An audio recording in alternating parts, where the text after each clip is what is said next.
Hello friends, welcome to my channel. ओम नमो भगवते वासुदेवाय नमः। आज की वीडियो में आपके साथ में शेयर कर रही हूँ मैं अनंत चतुर्दशी की पूजन सामग्री। अनंत चतुर्दशी की पूजा भाद्रपद माह के शुक्ल पक्ष की चतुर्दशी तिथि को की जाती है। इस दिन भगवान विष्णु के अनंत स्वरूप की पूजा की जाती है। साथ ही आज के दिन गणेश जी का विसर्जन भी किया जाता है। अनंत चतुर्दशी के दिन 14 गांठ वाला अनंत भी पहना जाता है। इसको हम गले में या फिर कलाई में या फिर बाजू में पहनते हैं। अनंत सूत्र पहनने से हमारे जीवन में होने वाले संकटों से हमें मुक्ति मिलती है। अनंत चतुर्दशी की पूजा करने के लिए सबसे पहले हमने यहाँ पर भगवान विष्णु, माता लक्ष्मी की इस तरह की फोटो ले ली है, जिसमें आज के दिन भगवान विष्णु के साथ में शेषनाग की पूजा करने का विशेष महत्व होता है। अगर आपके पास इस तरह की फोटो नहीं है तो आप अलग से मिट्टी के शेषनाग बना लें। अब इसके बाद में हमने भगवान गणेश की मूर्ति ली है। अगर आपके पास भगवान गणेश की मूर्ति नहीं है तो आप फोटो ले लीजिए या फिर सुपारी को गणेश जी का रूप मान करके भी पूजा कर सकते हैं। चौकी पर बिछाने के लिए हमने यहाँ पर पीला कपड़ा लिया हुआ है। इसके बाद हमने अनंत चतुर्दशी व्रत कथा की पुस्तक ली है। साथ में हमने भगवान विष्णु की तस्वीर पर अर्पित करने के लिए एक चुनरी ली है पीले कलर की। आप वस्त्र भी ले सकते हैं। इसके बाद हमने पूजा करने के लिए यहाँ पर रोली ली है। माता लक्ष्मी की पूजा और गणेश की पूजा हम रोली से करेंगे। पीला चंदन लिया है मैं भगवान विष्णु की पूजा करने के लिए। अक्षत लिए हैं मैंने। अक्षत का प्रयोग हम भगवान गणेश जी की पूजा में करेंगे। भगवान विष्णु को अर्पित करने के लिए हम तिल लेंगे, जो कि मैं आपको आगे वीडियो में दिखाऊंगी। भगवान विष्णु की पूजा में तिल का प्रयोग किया जाता है। अगर आज के दिन एकादशी होती तो हम सभी को आज के दिन तिल अर्पित करते, तो हम भगवान गणेश को भी आज के दिन तिल ही अर्पित करते, अक्षत अर्पित नहीं करते। इसके बाद हमने यहाँ पर माता लक्ष्मी के लिए सिंदूर लिया है। यहाँ पर मैंने 2 दीपक बनाए हैं। एक दीपक हम कलश के मुख पर रखेंगे और दूसरे दीपक से हम भगवान की आरती करेंगे और पूजन करेंगे। यहाँ पर हमने मौली ली है, हल्दी की गांठ, सुपारी ली है भगवान गणेश को अर्पित करने के लिए। इसके बाद हमने जनेऊ लिए हैं। एक जनेऊ हम भगवान गणेश को अर्पित करेंगे और दूसरा जनेऊ हम भगवान विष्णु को अर्पित करेंगे।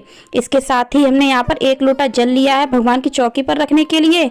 यहाँ पर हमने ली है धूप बत्ती। अब हमने यहाँ पर कपूर लिया है। अगर आप कपूर आरती करना चाहते हैं तो कपूर ले लें, या फिर आप हवन करना चाहते हैं तो उसके लिए भी हमें कपूर की आवश्यकता पड़ेगी, तो आप कपूर जरूर ले लें। इसके बाद हमने भगवान को पूजा में अर्पित करने के लिए इत्र लिया है।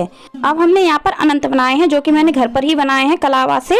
यह अनंत मार्केट में रेडीमेड भी मिल जाते हैं, तो आप वो ले सकते हैं। इनमें 14 गांठें होती हैं और आज के दिन इनकी पूजा की जाती है और घर का प्रत्येक सदस्य इनको अपनी कलाई में या फिर बाजू में बांधता है। इनकी पूजा करने के बाद ही इनको बांधा जाता है। तो आपके परिवार में जितने लोग हैं आप उतने लोगों के हिसाब से उतनी संख्या में यह अनंत खरीद लें या फिर बना लें। इसके बाद हमने यहाँ पर दक्षिणा ली है, माचिस ली है।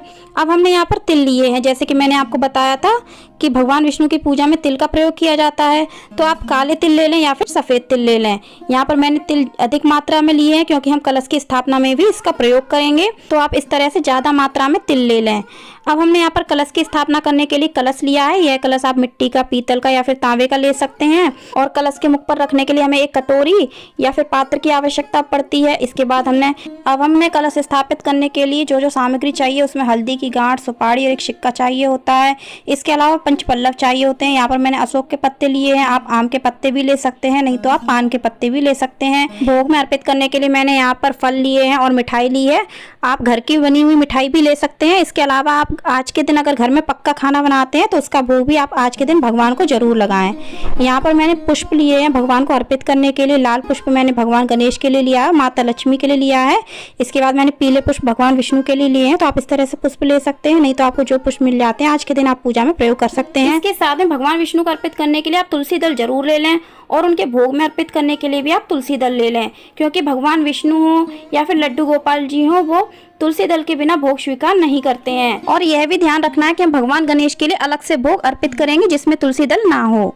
यहाँ हमने माता लक्ष्मी के लिए कुछ श्रृंगार की सामग्री ली है। आप अपनी सामर्थ्य के अनुसार माता लक्ष्मी को श्रृंगार की सामग्री अर्पित कर सकते हैं। तो फ्रेंड्स, उम्मीद करती हूँ वीडियो पसंद आई होगी। वीडियो पसंद आई हो तो लाइक करिएगा, ज़्यादा से ज़्यादा शेयर करिएगा, चैनल को सब्सक्राइब करिएगा, बेल आइकन को प्रेस करिएगा और कमेंट में ओम नमो भगवते वासुदेवाय नमः या फिर राधे राधे अवश्य लिखिएगा। धन्यवाद। राधे राधे।